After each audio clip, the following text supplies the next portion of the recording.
Welcome back to Math 104.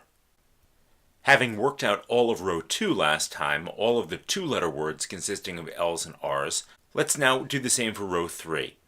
There will always be only one way to obtain a word with all L's, and only one way to obtain a word with all R's. In the middle, more interesting things happen here. To have a path that starts at the top of this honeycomb grid and it ends up in this location, it could only have come either by way of this cell by appending an R, or by way of this cell by either going left-right and then left, that is appending an L, or right-left and then left, also appending an L. These are the three ways, and the only three ways, of going left and right in some order, and therefore ending up in this location after 3 steps. Similarly, to get here, we could go left-right, and then right, or right-left, and then right, or right-right, and then left. These are the only ways of getting to this location. The only 3 paths that end up here after 3 steps are the result of continuing the 2 paths that went through this location, or the 1 path that went through this location. We could keep going and do this for row 4 and row 5 and so on and so forth.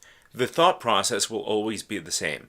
For example, the only paths ending up in this location pass through either this cell or that cell. It is impossible for a path that starts out left, left, left to jump all the way over here. The only paths ending up in this cell must have just come from either this cell or that one, that is, the 2 cells immediately above the cell that we're currently looking at.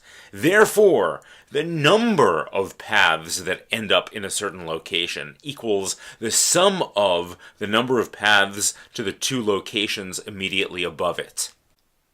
If we go through and write out all of the 4-letter words in L's and R's, using that same procedure, this is what we will get. At this point, writing them inside those hexagons gets a bit difficult, but these are the words themselves, and the number of each type, which is to say the number of paths from the top of the hexagonal grid down to the corresponding locations inside row 4. As a comprehension check, please pause the video and answer the following question. In light of this information in row 4, how many 5-letter words have 3 L's and 2 R's, and what are all these words, or how would you go about forming all these words? Of these 16 different 4-letter words, the only ones that can have 1 letter appended to them to create a 5-letter word with 3 L's and 2 R's are the ones in these 2 categories. So there are 4 words that can have an R appended to them, and 6 words that can have an L appended to them that correspond to paths with a total of 3 lefts and 2 rights. There is no way to go left, left, left, left, and then, after 1 step, have a total of only 3 lefts and now 2 rights. Similarly, there's no way to start out going right, right, right, right, and then suddenly, in a single step, have 3 lefts and 2 rights. The only way to end up having traveled left 3 times and right twice is by having taken one of these 10 paths down to row 4. Thus, there are a total of 10 different 5-letter words, 10 different paths with 3 lefts and 2 rights.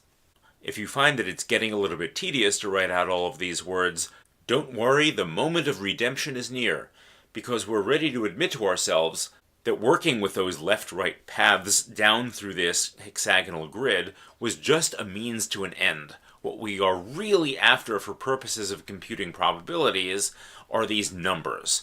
What we really want to do is just count how many words there are, how many outcomes there are of a particular type for an experiment of particular length. So for the experiment of flipping a coin 4 times, how many outcomes have only 1 heads and all the rest tails? There are 4 of them. Just as there are 4 paths with 3 lefts and 1 right, so there are 4 words with 3 H's and 1 T, or with 3 T's and 1 H.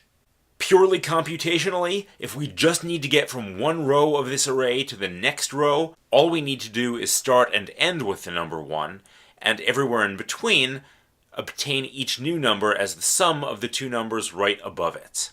But that's just from a purely computational point of view, and we're not content with a purely computational view in this course. We really want to understand things conceptually. If you wanted to take a math course where all you did was plug numbers into formulas, this is not that course. So it's very important to understand that this 10 means something very concrete. It means something very concrete about the number of paths or the number of outcomes of a particular type. It's the number of paths that have 2 lefts and 3 rights in any possible order. Equivalently, there are 10 outcomes in an experiment with 5 stages and 2 possibilities at each stage that are represented by 3 of one letter and 2 of the other letter. By tradition, we start out with a 1 at the top here. You can argue that that makes sense. How many ways are there to take 0 steps? Well, there's only one way to take 0 steps. It's by taking 0 steps. Then everything follows from there by our rule, and we end up with this triangular configuration of whole numbers. This configuration is called Pascal's triangle. It is very important in probability and shows up in other areas of mathematics as well.